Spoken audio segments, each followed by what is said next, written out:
दुनिया के कुछ रोचक और हैरान करने वाले तथ्य शायद ही जानते होंगे आप। दुनिया में ऐसी कई रोचक बातें हैं जो लोगों को हैरान कर देती हैं। जैसे कि क्या आप उस महिला के बारे में जानते हैं जिसकी वजह से दुनिया भर में टाइफाइड बुखार फैला? आज हम आपको ऐसी ही 10 रोचक जानकारियां देने जा रहे हैं जिसे जानकर आप भी कहेंगे ये तो हम जानते ही नहीं थे। आपको जानकर हैरानी होगी कि धरती पर मौजूद सभी चींटियों का कुल वजन इंसानों के कुल वजन के बराबर है। अक्सर आप देखते होंगे कि छोटे बच्चे जो होते हैं वो सवाल बहुत पूछते हैं। शायद आप इसे काउंट न करते हो, लेकिन एक शोध के मुताबिक बच्चे एक दिन में करीब 300 सवाल पूछते हैं। क्या आपको पता है कि मधुमक्खियां कभी कभी दूसरी मधुमक्खियों को ही डंक मार देती हैं? जी हाँ, यह हैरानी करने वाली बात तो है, लेकिन बिल्कुल सच है।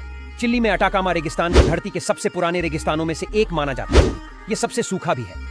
आपको यह जानकर आश्चर्य होगा कि यहाँ हजारों सालों से बारिश की एक बूंद तक नहीं पड़ी है। इस रेगिस्तान को मंगल ग्रह की सतह के समान माना जाता है। कुत्तों को जानवरों में सबसे आज्ञाकारी और वफादार माना जाता है। ये बहुत जल्दी इंसानों की सिखाई बातों को समझ लेते हैं। आपको जानकर हैरानी होगी कि कुत्ते लगभग 165 शब्दों की शब्दावली को पहचानना सीख सकते हैं, जिसमें अंग्रेजी के कई शब्द शामिल हैं। कोआला एक ऐसा जानवर है जिसके फिंगरप्रिंट्स बिल्कुल इंसानों के जैसे होते हैं। ये इतने मिलते जुलते होते हैं कि कई बार तो फिंगरप्रिंट्स पहचानने वाले विशेषज्ञ भी धोखा खा जाते हैं। करोड़ों साल पहले धरती पर रहने वाले डायनासोर सभी महाद्वीपों पर रहते थे, यहाँ तक कि अंटार्कटिका में भी।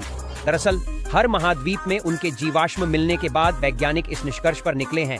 आपने ड्रैकुला का नाम तो सुना ही होगा, वही ड्रैकुला जो इंसानों का खून पीता था। मशहूर लेखक ब्राम स्टोकर के उपन्यास का भयानक किरदार। असल में ड्रैकुला उपन्यास पूर्वी यूरोप के ट्रांसिल्वेनिया इलाके पर आधारित था। वहां के एक राजा व्लाड टेपेस पर एक ऐतिहासिक किताब लिखी गई थी।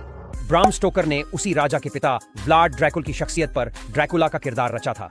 लेकिन आपको जानकर हैरानी होगी कि ब्राम स्टोकर कभी ट्रांसिल्वेनिया नहीं गए थे, जबकि यह बहुत पुराना शहर है। टाइफाइड मैरी एक वास्तविक ऐतिहासिक महिला थी, एक आयरिश महिला जिसका नाम मैरी मल्लन था, जो 1880 के दशक में संयुक्त राज्य अमेरिका में आ गई थी। हालांकि उसे टाइफाइड बुखार का कोई लक्षण नहीं था, लेकिन उसके खून में टाइफाइड के बैक्टीरिया थे। यह बात डॉक्टरों ने उसे समझाने की कोशिश की थी, लेकिन चूंकि उसे बुखार आता ही नहीं था तो वो यह मानने के लिए तैयार ही नहीं थी। वह एक रसोइये का काम करती थी। कहते हैं कि उसने टाइफाइड के बैक्टीरिया से कई लोगों को संक्रमण